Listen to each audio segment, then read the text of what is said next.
पीर of भिटशाह पीर नाज़ण शाह जी वफ़ात ते संदसि वारसनि सां ताज़ियत जो सिलसिलो जारी आहे। सैयद नाज़िर शाह जे लाॾाणे ते सियासी समाजी मज़हबी अॻवान मुख़्तलिफ़ दरगाहुनि जे गादी नशीननि शहरनि साफ़ी बिरादरनि समेत इलाइक़े जे मुअज़्ज़ज़ माण्हुनि पारां ताज़ियत कई वई।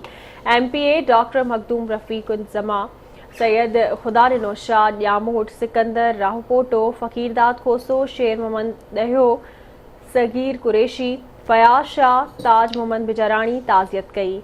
दरगाह पीर ज़ाकरी सकरन जे सजदा नशीन पीर मुनीर शाह ज़ाकरी, दरगाह पीर जुमन शाह पडीदन जे सजादा नशीन पीर रकुनदीन कुरैशी, दरगाह सखी ॼाम ॾातार जे गादी नशीन फ़कीर नवीद अहमद बिस्तड़ो ऐं ॿियनि सैयद नाज़िर शाह जी रिहाइशगाह ते पहुची वारसनि सां ताज़ियत कई।